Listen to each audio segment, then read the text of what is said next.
Hi, Flosstube. It's Arlene here, and it's only been a couple of weeks since my last video. It's Friday, April 6th right now. And I'm, what can I say? I have as I ended my last video, I said I had enough stuff ready to go for a whole nother video. And even since that time, a few other things have come into my life. Um, And I've just been having the kind of week where I just wanted to connect with my friends, with my people, as I've used that phrase before. And I just wanted to do it this weekend. And then what can I say? I have a lot of schoolwork in front of me this weekend. Yeah, teaching life doesn't always end with a school week, and this weekend especially. And I had thought that, oh, I'll use it like as a little reward. If I do X at this point, then I'll stop and do my video. And yeah, wasn't working. When I was thinking about it today, and I said, you know what? I think I'm gonna go home and it's light out in the evenings now, and I'm not so worried about darkness. And it is the rare sunny day this week, which seems like it's going to change for tomorrow.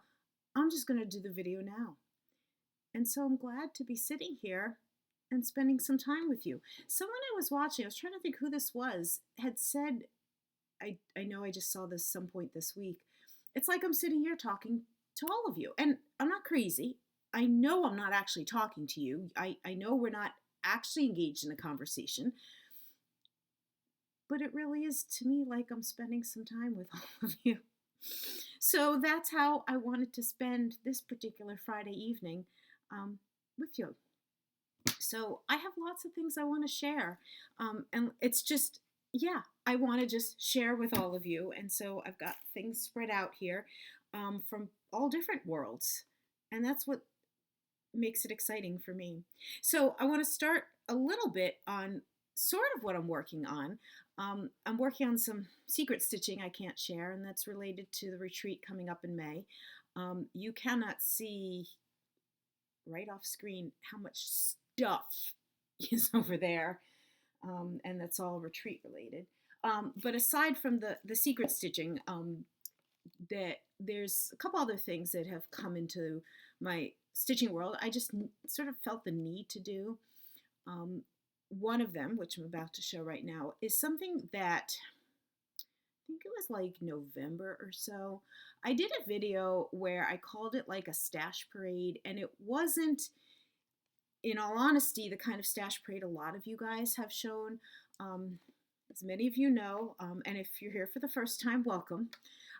Many of those who have come back to see me know that I don't just stick with cross stitch. I do lots of different things.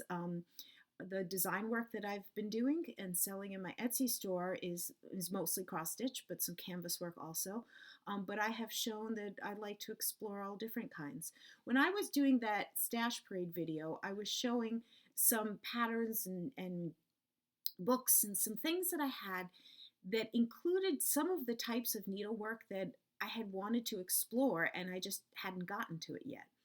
And I realized after I had done that video, there were some things that I'd sort of forgotten to include in that video. And one of them, something I actually had acquired all the materials, and I don't know, it was probably like December, winter break time. I had like made a plan that I just needed to do this. I needed to have it ready to go.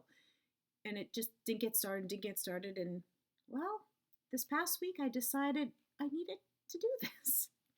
So I posted a picture. I'm going to show this to you, and it looks like a funky setup. Let me get up close to show you what I'm working on. What this is a type of Goldwork. Okay, here I am trying to look to see what you can see. There we go. I can see now. It's a type of Goldwork style, I think I would say, Goldwork style, called Ornue, and I believe that is how to pronounce it. And it is basically couching threads. So this is sort of my own way of dealing with the setup that you need for it. Let me give you some background and explain where I came from this. So I pulled out some Goldwork books that I have. A couple, which is the one that has a good picture? Oh no, let's start with this book. So Alison Cole is, I believe, a Australian or South African. I think she's Australia. Does some stunning, beautiful. I've only done one, what I think would be considered Goldwork and complete Goldwork. And I guess what defines Goldwork, the types of materials and all of that. But I have a lot of Goldwork books. I have more books than I have projects that I've done. It intrigues me so much. The materials are very specific, and there's all different things that you do with the different types of threads. And I mean, I think threads is almost in some cases not the correct word. And of course, you don't, well, I suppose you could, but most people wouldn't use like real gold, but you could use some pretty high quality stuff that's like gold. I wouldn't say gold covered, but you know, that costs a lot of money because there's some gold involved with it. But there's also cheaper ways to do it. But Ornue, which is spelled like that, O-R and then N-U-E with the accent, is a Goldwork technique that flourished in the 15th century. It is also known as Italian shading and Burgundian embroidery. Ornue is French for bare gold and basically is thread painting with couching stitches. So, like, here's a, I can get that picture up close. And then you could see the close-up of it. Now, what it says here is that traditionally the couching threads were laid horizontally, either singly or pairs, reflecting one plane of light. The modern way is to couch in a circle, thus giving two planes of light and adding more life to the embroidery. And so she clearly is showing a design that she has done that's not horizontal threads. So you see the gold threads that have been laid in, and these aren't even in circles, they're sort of in waves. And then in this case, she's used purple and green threads to bring the picture to life. And that, and in this book, just to show you, again, this is not like the historical, there's a couple of pages of historical stuff. So here's a couple of other designs of this technique. I liked this sentence. The technique of Ornue dates back to the Middle Ages. It's an extremely disciplined form of Goldwork embroidery, which, though time-consuming, produces beautiful results. I would say a lot, my little experience with Goldwork is that all of it is time-consuming just because of the way you use the threads and the different ways that threads get used.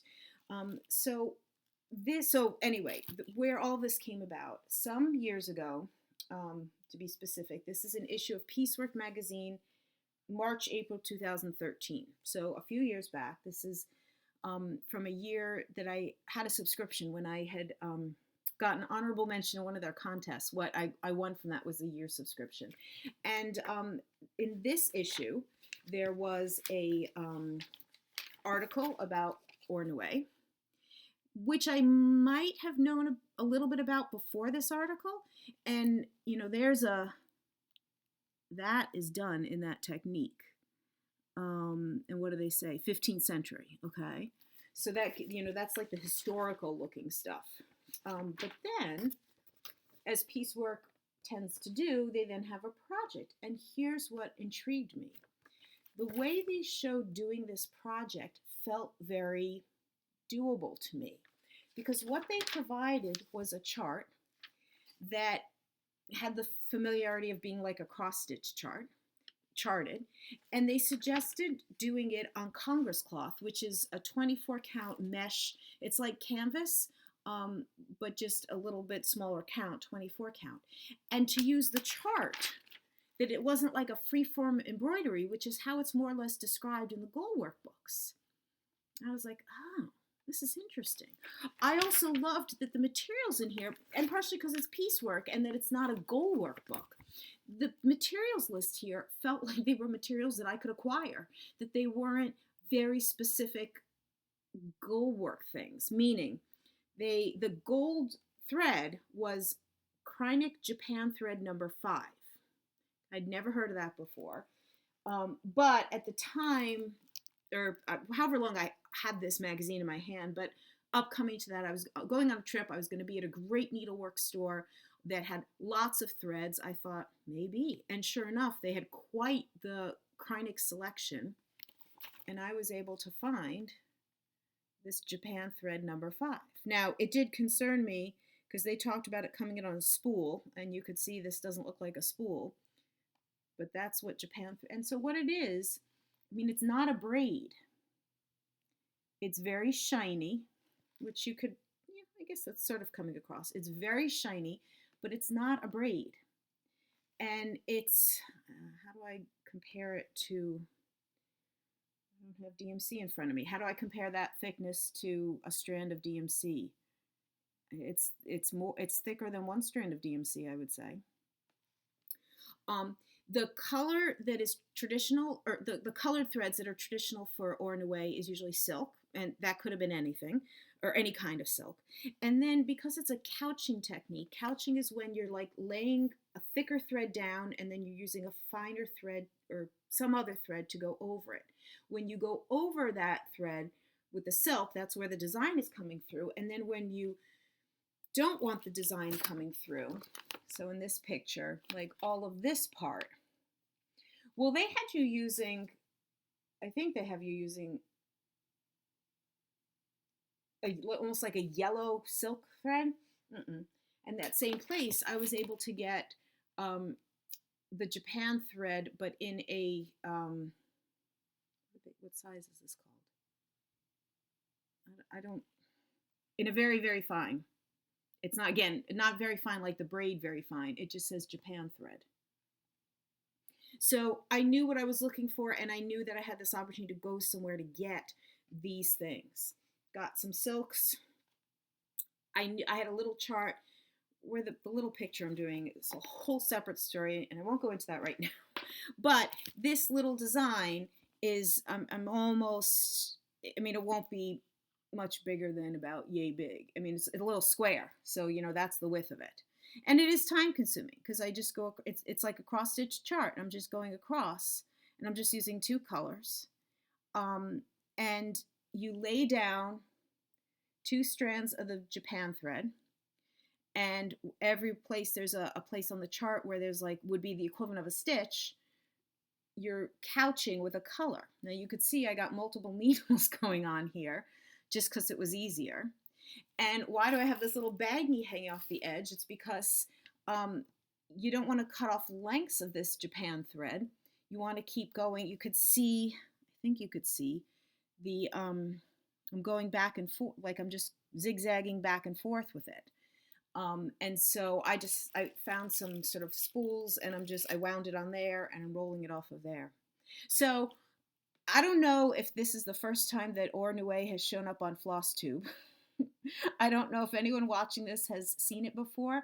I posted a picture on Instagram and a couple people made a comment that they've seen, or maybe even someone said that they had a like DMC kit. Because again, you could do this on simple basic levels. You can get some shiny thread that could be a metallic of any kind. That could be you're laying down shiny thread. And then you don't have to use silk. You could use any color that could show off. It's just a different kind of technique and it's more or less couching. And it's just a little something I've been wanting to try. And it doesn't, it's just a little piece, and will I do more with it? I don't know, we'll see. But that's one of the things I've been working on.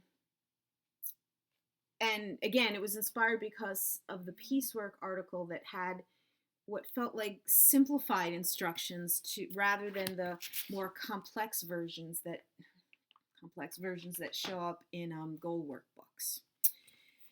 So then, the other thing that I have dabbled with a little bit, and funny story, will now be able to come back to, is related to something that I just purchased 2 weeks ago. I was at a big sort of half flea market, half like indoor outdoor flea market, and then nearby there was an antiques mall. It it's certainly when I've been there like during the summertime, I mean it like it's huge, like huge. The outdoor part.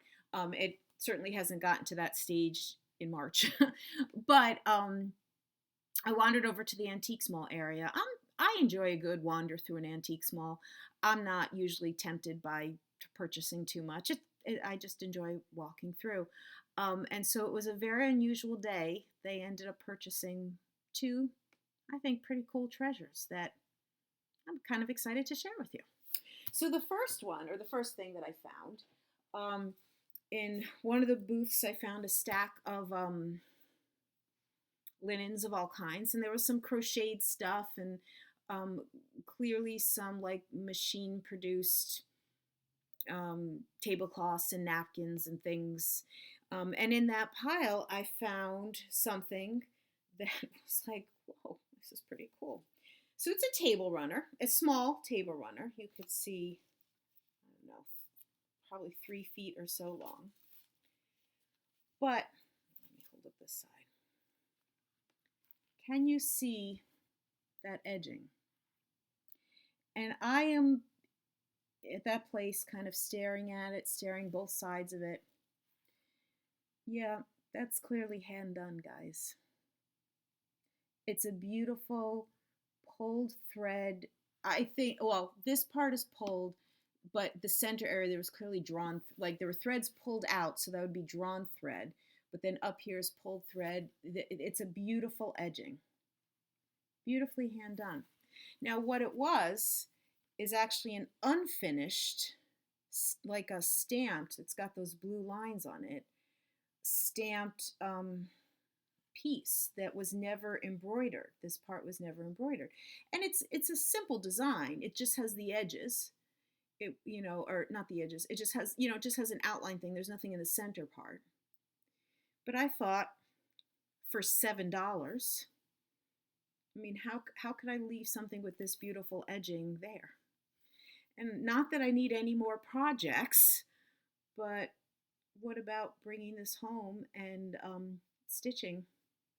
So I started to play around with that, and part of it was figuring out thread and stitch.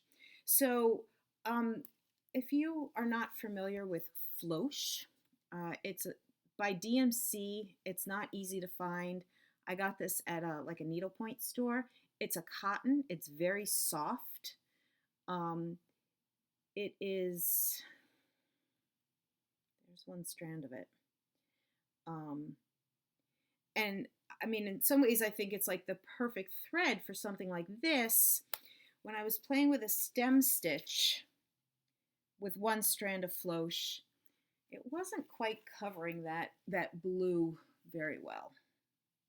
So then I started playing with 2 strands, and I need to kind of practice doing the curves better. I don't like, when I was playing with curves, I wasn't doing well. And I didn't like doing the 2 strands. I don't know how well Floche is really meant to do multiple strands, or maybe it's just I wasn't doing it well. So I tried a Pearl Cotton 8. Actually, Pearl Cotton was the first thing I was thinking. So the difference between like a Floche and a Pearl Cotton has got like a twist to it. So here's a Pearl Cotton 8. So starting here, there, is a Pearl Cotton. And it still wasn't covering the blue lines, because those aren't going to wash. That's not something that's going to wash out. That's there. I then thought, well, is just stem stitch not the way to go? I played around with, here's what a chain stitch would look like. And I guess a chain stitch is, I mean, it was the idea of looking for a stitch that's thicker that'll cover the blue line. But I didn't really want to do this. And then I thought, well, all right, next step up, I need to look for a Pearl Cotton 5.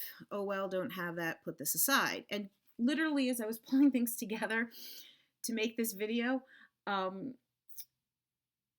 was in other containers. I'm like, I never actually looked to see if I had like an ecru color Pearl 5. You know what? I do. Um, so I will need to try to see if this will work. The other thing I haven't figured out exactly what I will do about this is that however the blue got on there, there's a little bit of inconsistency in the overall design. Um, if you can see, yeah, if you can see some straight lines that sort of go zoop, zoop, zoop right here, but they don't show up anywhere else. And I don't know, like, do I just ignore them and just always know that they are there in that one corner? Or do I put them in that corner and then reproduce them in all the other corners just to cover up in that corner? I don't know. We'll see. Once I decide on what stitch to use with what thread to use, it's a low-key little project to do, and I think it'll just be a nice thing to have to use for display purposes. But I just like to think about the person who's, I mean, this is clearly hand stitched. And somebody started a project and I'll be finishing it for them. So that was one treasure in the antique small. So I thought, whoa, that's one more than I usually buy. I thought I was done for the day. But I wasn't. So I need to, so again, well, actually I was now in another building, all related, same antiques mall. And I, another booth with lots, this one had lots of linens, lots of like pillowcases and all kinds of stuff. And I saw, folded up nicely, sort of on a hanger-like thing, something that clearly was like the size of a small tablecloth. And I didn't want to unfold it because I knew I'd like it.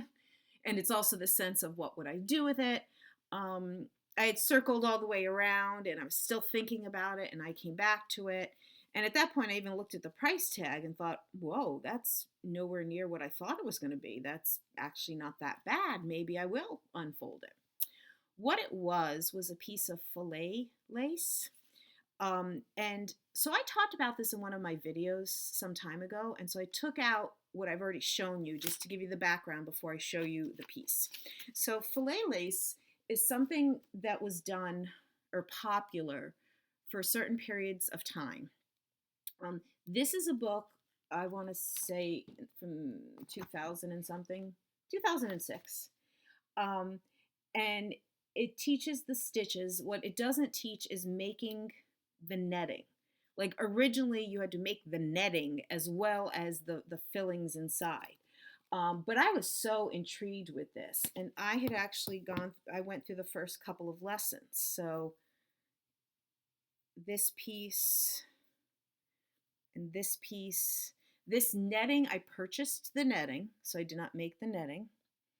It looks like I had started lesson number 3 and then never finished it. Oops, that's the back. So I've known what Fillet lace is, and I know how it's stitched. Now, I think maybe around the time I got this and was working on this, or one influencing the other, there was a time I was wandering an antique mall, and I saw a table runner a little bit narrower and longer than that one. That was a Fillet lace that I could tell, didn't look machine made. It looked handmade. And they wanted $100 for it, which is, no way I would pay that. But I remember like, it stuck with me. It stuck with me. And I'm not paying $100. I'm not paying $100. There's no way I'm not paying $100. I'm not paying $100 for this. I didn't. But it made me go home and get on eBay and do searches for Fillet lace. And discovered that it's one of these things that is just not appreciated enough, because I found a piece on eBay that looked awfully like the one that I had seen at that antique store that I want to say I spent $15 for. You take a chance. I'll only would buy something like that I could see relatively close-up pictures. And from the pictures that I saw, it did not look machine made. And this is some years back, but that sits on a bookshelf that I have downstairs. So I have that piece. That again, that was somewhat of an impulse, but again, not $100 impulse. So back to this couple weeks ago, I'm at the antique store. I see this thing. I circle back around. It's a tablecloth. I open it up, found a place to kind of lay it out, and I'm looking at it. I'm looking at the design. I'm looking at the stitching. I'm looking at it with my eyes, with someone who knows how something like that should be stitched. And yeah, it was just so intriguing to me. I lucked out that the owner of that booth, if you know how antique malls work, they're like by booths, but the person who owned that booth happened to be there that day. Was even able to knock off a few dollars. So I need to show you what I got for $25, folks. Now, I also brought up a blanket, so I can hold it up. It is about 4.5 feet in diameter. So, all right, maybe I'll hold it up and then bring you some close-ups. So I brought up this blanket. Let's see if this is going to work. So that see if I can show you possibly something of the design. Now you're going to say, "What are you doing with it, Arlene? Do you have a round table?" No. Okay. But let me. Is that? I need to see. Am I on screen here? Can you get some sense? I hope you're getting some sense there. Okay. It's a beautiful design. It's all symmetrical. And then just to show you up close some parts to it. And again, I look at it and I know which side to look at. Like if I were putting it down on a table, let me just use a little thing to help you see. So to bring it up close, and there's some like bits that are like raised work, and some pieces that are, which you would sort of say are different stitches, sort of. Wait, I'm looking for, where's a part that's, oh yeah, like a part like around the edges here, where I could sort of show you what I mean by stitches. So some of the areas look like this, and some of the areas look like this. And some of that is absolutely because they use different thread. But there's also a different stitch that's going on there. And so I posted some pictures on some lace boards to get the confirmation that I wanted. What do y'all think? This is handmade, right? This is not a machine-made thing, but who would make this? Especially because, I mean, it's more intricate in design than the small table runner that I have downstairs. But you can go on eBay and find enough of these for little amounts of money, under $50, or depending on sizes and so on, that they're clearly not valued. Who made them? Like, I know something of the quilt world to know that quilting was a big home-based work. Women did quilting. Women quilted during many decades, many time periods, but you take quilts that were made in the first half of the 20th century, and those kinds of quilts show up all over the place for all ranges of money, depending on how much they're valued personally or not, because there were so many of them. There are so many of them because it was a handiwork that was done by so many. This was not done by so many. Who was doing it? So I was asking around on some lace boards. There's one particular woman who often responds to these kinds of questions who absolutely agreed, yes, this is handmade. She said it was likely European, but made to be sold. That this was not, things like this that show up are not likely somebody sitting at home making it for themselves. When you see pieces like these, it's not the same as when you see quilts, people making quilts for themselves. That when you see the Fillet lace pieces, They were made somewhere to be sold somewhere. Um, but she didn't have that was her knowledge is much more in the bobbin and needle lace world.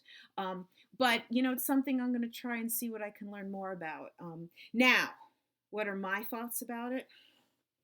Anyone want to guess?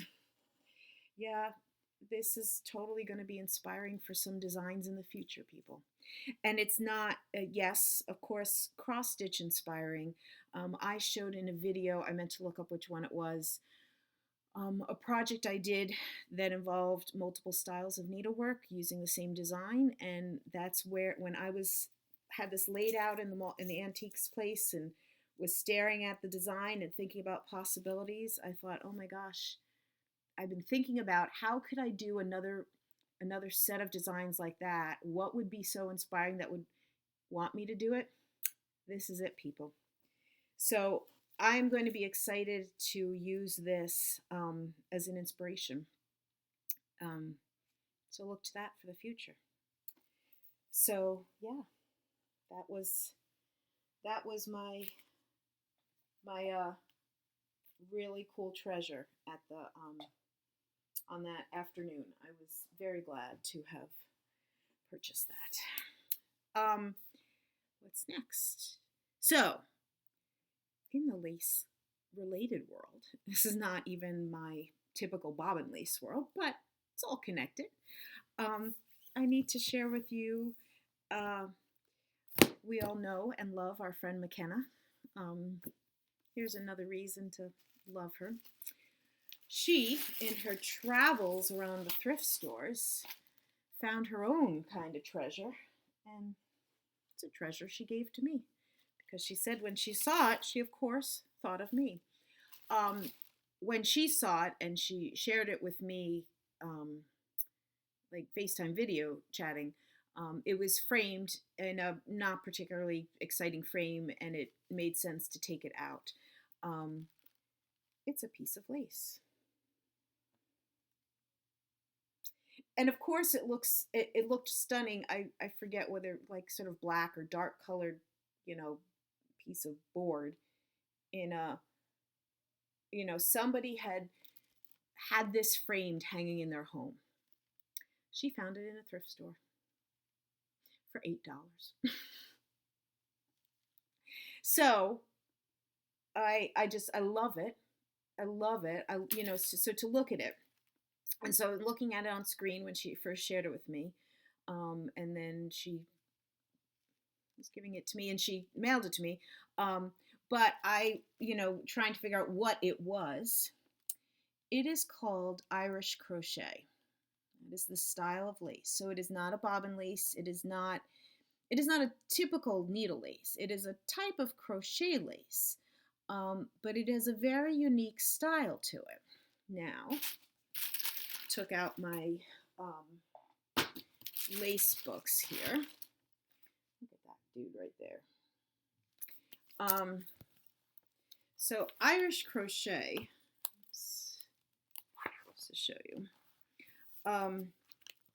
So if you were to look like at that up close picture there of those motifs, those like raised work flowers there, you can see raised work flowers in this piece. And these very thick, relatively speaking, thick bundles of thread connected with these bridges of very fine thread. That's a hallmark of Irish crochet. Now, it was like its history involves different time periods, but its main time period in Ireland is from the mid 1800s, and then it stopped for a bit, but then its main time period was the revival between the 1880s and then into the first couple of decades of the 1900s. So in looking at this piece, it doesn't look or feel like it's 100 years old. It's so bright white. Then again, someone could have gone to town with bleach or, some version of that to get it this color. I mean, it doesn't have the discoloration of something old, but for what it is, it doesn't look like a modern piece. So can you look at the shape? And if you're asking, well, what is it? It is a collar like this. So this part is supposed to stand up, like right around your neck. And this front part come down. And this was something that would have been from like right around the turn of the century. This would have been part of, and it has a name. It has a name. Hold on a second. Now this one doesn't have the stand-up part, but and this piece that I'm showing you in this book is not Irish crochet. It's a different kind of lace, but this piece is called a plastron, Plastron. The plastron was a decorative front sometimes worn over the high-necked bodices of the late 19th and earliest 20th century. The example in the book, which looks like it goes much longer than the one I have, this one's only coming down to here, has the long-waisted look of the 1880s and 1890s. I think this one is a little bit later than that. But that's what this, so it's certainly a piece of Irish crochet that is made in a style of something that's over 100 years old, even though it's hard to know, is this actually a piece of lace that's over 100 years old? And then there's another picture just to show you from this book that had, look, there's the fillet lace that I was going to show you that I forgot to show you. Look, there's the fillet lace. That's how you would make it. Wait, but I lost the Irish crochet page that had the, oh, here. So there is, it's a different shape. This one has like a rectangular or square bottom, but there is the high-necked, the collar part right there. And this one here is dated 1910. So it's just a neat thing to have. Might get a frame and hang it up. I've it's been neat to kind of analyze it and look at. I'm going to bring it to my monthly lace group. I don't know if anyone there knows anything about Irish crochet, but again, this question, is this really over 100 years old? That's what I would love to get the answer to. It's the style of something that's over 100 years old. It's not, but what other clues are in it to figure out what it is? That's what is always intriguing when you have pieces, what you can piece together from them. So I've already thanked McKenna for her thoughtfulness and seeing a piece of lace like this. I mean, this is an unusual, very unusual thing to find something like this at a thrift store. And I also just love that, like I said, as it was originally framed. I mean, it was clearly cherished in some way, the way it had been hanging on a wall in somebody's home. Speaking of gifts and lace, I just wanted a huge shout out to Instagrammer.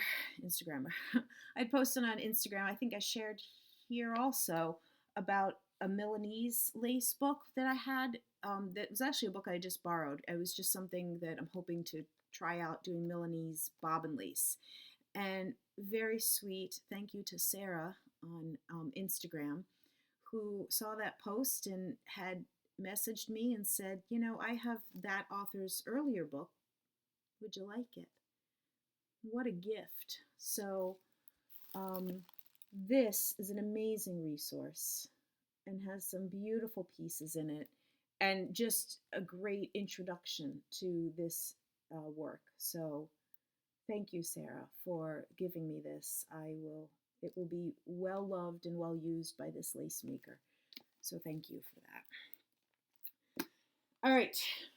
Oh my gosh, I'm already up to 40 minutes. Because you know what else I need to share?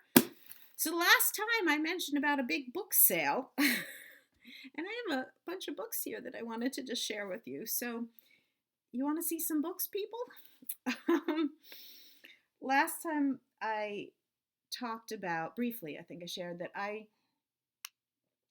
for many years, have volunteered at a large book sale, used book sale. They put out the claim the largest used book sale on the East Coast. I don't know how you prove or disprove that. It's huge.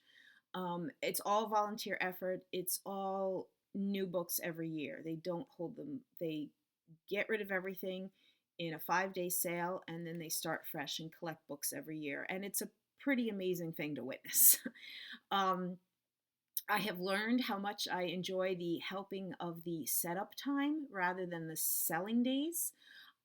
So books are collected all year round. They are sorted by categories. So boxes of fiction, boxes of children's, boxes of history. Actually, it's not history. They break it all up into all kinds of categories. Boxes of cooking, boxes of all of that. Um, and then those boxes are kept in storage facilities. And on the days of setup, there's movers. They hire moving companies that bring those boxes in, and they get brought to tables that have been set up by those categories, and volunteers like me unpack them, sort them as needed. That kind of varies by category. Some cases they are priced. Sometimes a lot of the categories are like a default pricing, like $2 for paperback and $2 hardcover, $1, whatever the default pricing is. Or if it's a particularly good quality, it might be like $3 or $4. But anyway, um, um, set it all up, and just, it's like empty box after box after box. For many years, I have been in charge of the hobbies category. Now, hobbies is huge, because it covers what we all might think of hobbies, like needlework, which covers knitting and quilting. And frankly, it's way more. I have way more knitting and quilting books than I see anything in terms of cross stitch or needlepoint or anything like with a needle. But sewing, there's sewing books, but it also covers things like games, like chess games, a lot of chess books. It also covers like games like crossword puzzles and Sudoku and stuff like that. It also covers art, like painting and drawing. It, people say it's a catch-all category, and they love having somebody like me because I actually sort, so that I try to put all the quilting books together and all the art books together and all the whatever books together. So I open all those boxes with the anticipation of you just never know what you'll find. As I am finished with the hobbies category, or as the days went on, like sometimes they're waiting for the next moving truck to come in and I'd finish what I could do. The other place where I work is in children's, so I help out there as well. And then I take breaks and wander around.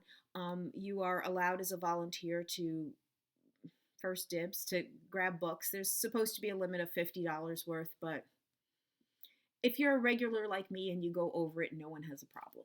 If you're just there doing one little, 3-hour shift, they might question you. But I'm there, and I'm there multiple days and multiple hours. And yeah, I went over my $50 limit this year and nobody had a problem with it.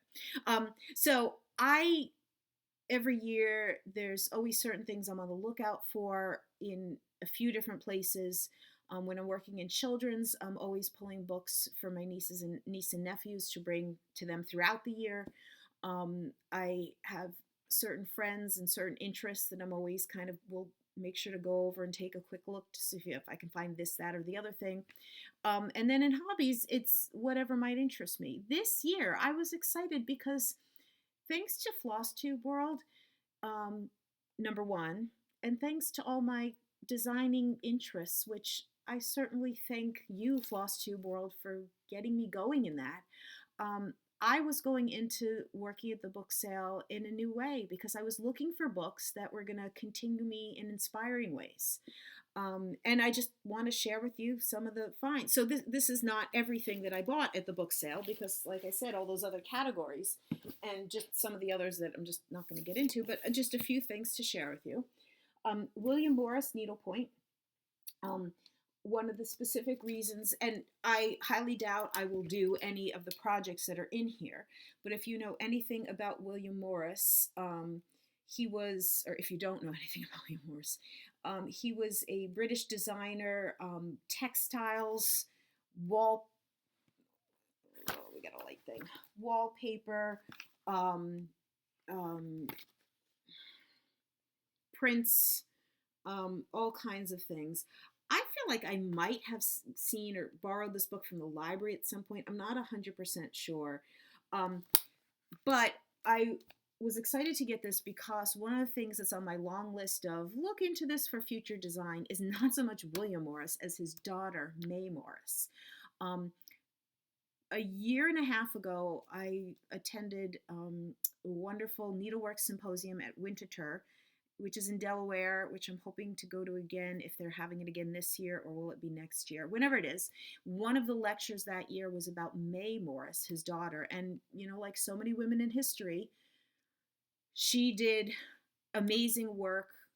And I'm not going to be able to remember all the details, but how she did all this amazing work and gets lost in history, and I think basically got kicked out of the company that her father owned, and after he died, and so on and so on. For the first time, I just looked this up right beforehand. The exhibit is closed. If there's anyone in the UK or anyone who visited the UK who happened to have seen the May Morris exhibit, it was this past fall, and apparently it closed like in January of this year. Would love to know. I have it on my list. There was an exhibit catalog, and I'm going to see if through the wonders of interlibrary loan, I'm going to see if maybe I can get my hands on that. I think May Morris deserves to be more well known. This book just has a lot about William Morris and his design work, as you know, but I figured this was just a great thing to have. And again, this is like $2. Like most of these books, $3, excuse me. You can't go wrong. And again, highly unlikely I would stitch anything from it, but certainly to be inspired by something like this. William Morris Needlepoint. Another needlepoint book that I got, this one, Elizabeth Bradley, if you're familiar with that needlepoint company. I am on the lookout to learn and understand better about shading in this is all flowers, so there were some good ones in here, but just to work on things like shading. So, you know, here's a beautiful design. And this one, again, I think it's highly unlikely that I would stitch anything in here, but there are some beautiful designs in here. There's like that one I just showed you. There are some beautiful floral designs in here. This one is a beautiful book. And so, again, a learning tool for me, an inspirational tool. That's what most of these books are. So this one is called Needlework Antique Flowers. I've been doing a whole lot of reading lately about color, and that's actually on my list of things to talk about in Flosstube, but got too long for today, not happening today, but to show you some of the books on color and color theory and so on that I have. And so many of them have referenced this book. And then when I saw it in a box, I'm like, oh my God, that's just like meant to be. Those of you who are quilters or familiar in the quilting world, you may know the name Ginny Byers. I have a couple of her, where's my quilting? I have a couple of her quilting books. I've never like made a quilt by her. She just has the most amazing, she's got a very mathematical technique, thought process, and that's why I've acquired a couple of her books. But her color confidence for quilters had been talked about in some of the books that I have, and so it's a color theory for quilters. But you can imagine how that color theory world can so easily be connected to stitching world. And so I am always on the lookout. So there's so many color theory books that are so focused on, I don't want to say paint world, but on the idea of when you're mixing colors, you're mixing pigments, okay? That's not my world, that's not your world. Color to me is when you've got, you know, this thread, and these are the threads in my Orn Away project, by the way. These threads, I'm not combining them to come up with a new color. They need to sit side by side, and how does that appeal to the eye or not appeal to the eye, and how do they work with a third or fourth or 10th color, and those are the pieces I want to learn more about. So this is going in my color collection, my color book collection, and like I said, that's one of my topics to talk about at some point in a Flosstube video. I was so intrigued to see this book. I know I'm pretty sure I talked about, not kumihimo, tamari balls, which I've done, which is like the base of them is like styrofoam balls, but to use thread and thread balls. And so at first glance, I'm like, what's this? They're just covered with fabric. But I got some design ideas, some stitching ideas, so I'm not gonna, I don't know how else to say that. So this is called kimikomi, Fast, Fun, and Fabulous Fabric Handballs. So you could see, and Barbara Seuss, I have a couple of her Tamari books. So it's like the designs you would work out with thread. She's just taking that whole space and making a piece, using it with a piece of fabric. And I got so intrigued about what I could do with pieces, little pieces and cross stitch and three-dimensional stuff, and inspiration right here, people. I am making a mess on the floor. I just got to tell you that. A couple of the designs I've created so far have some inspiration in carpet designs, and so there's nothing like a book that's right dear to my heart. Again, I won't make anything from this book, but to study what others have made, to understand how they've designed and what I can learn from that, so worth it. Oriental carpets in miniature, so worth it. I was showing this to someone. Probably McKenna. Yes, it was McKenna. And she said that she thought somebody, and I think she said Emily, had shown it at some point. Cross-stitch patterns. Irmgard Girl. Printed in Great Britain. 1973. Literally. Cross-stitch patterns. And all of these are pulled from places that are identified, like a centerpiece of a tablecloth with panthers. Or peacock, heart, and carnation are amongst the favorite motifs in embroidery from Siebenbergen in Romania. So, you know, boy, is this something that has lots of inspiration in it. I'm assuming something like this is out of print, but I actually haven't even checked that out. A superb collection of some 85 most striking and beautiful cross-stitch patterns, from small motifs and borders to full-scale designs which can be used complete or adapted to decorate items for fashion or for the home. Pretty cool. Antique needlework. As I was pulling these in a pile, that name, because it's so unusual, there's something about that name that I have read something by this person before. The author, Lanto Singh, a director of the London firm of specialist antique dealers, shows that needlework is of greater importance than is commonly believed. We all know that, people. We do. Anyway, just a fact. This is a reading book. This is a reading book for me. It's the long list of in the summer, you know. But yeah, this is just a good reading book. Looking forward to it. And then this was just intriguing antique needlework tools and embroideries. There's just some fun stuff to be found in here.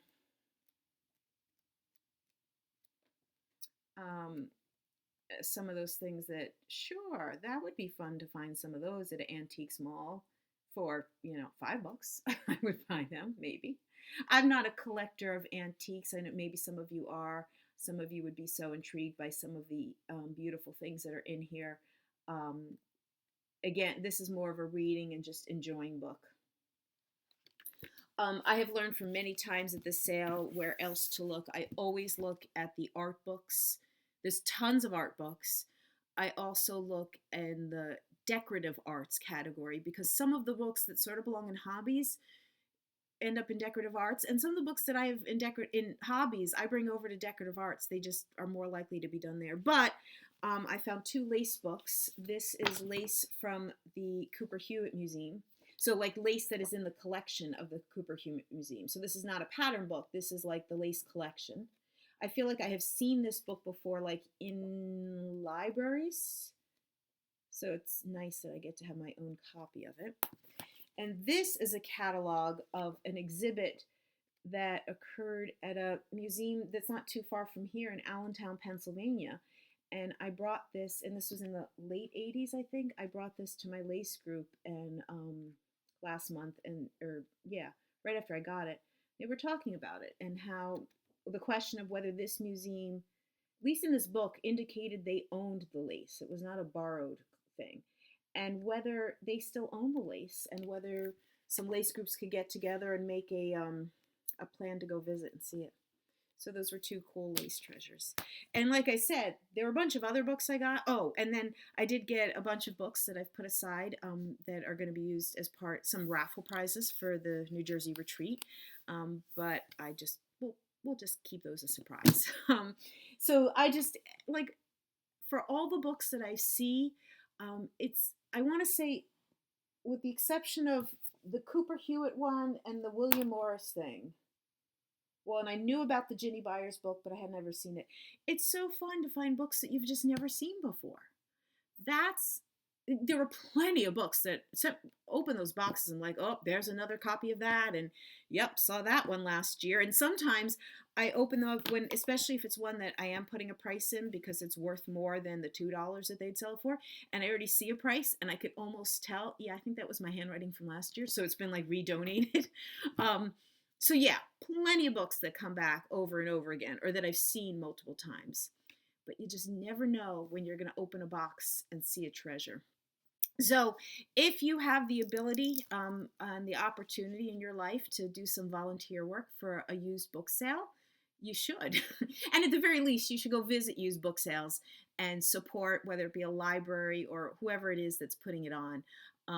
But you know, working for that book sale every year has become an important part of my spring rituals.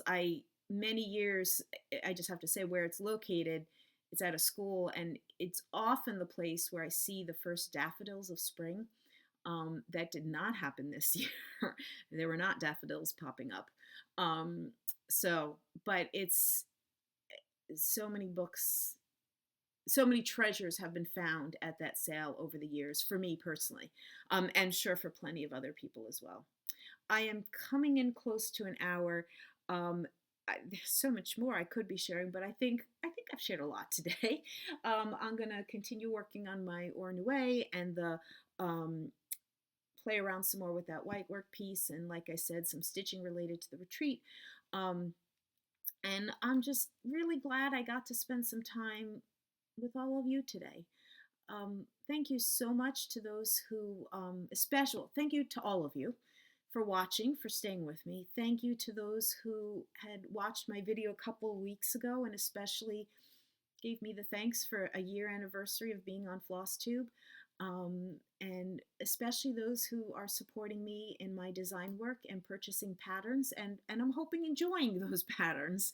And that means so much to me. I have been sharing with more and more people in my real life how much I am trying to work on another life outside of being a teacher.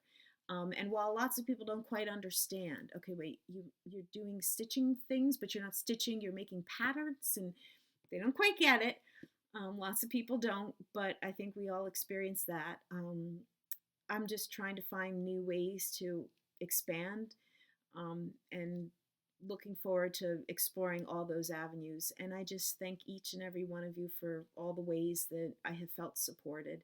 So appreciate the comments and the likes and those who are just out there watching me. Thank you for being with me today. It was important. I hope whatever's in front of you right now is good, and you have a good weekend or a good week ahead. Till next time.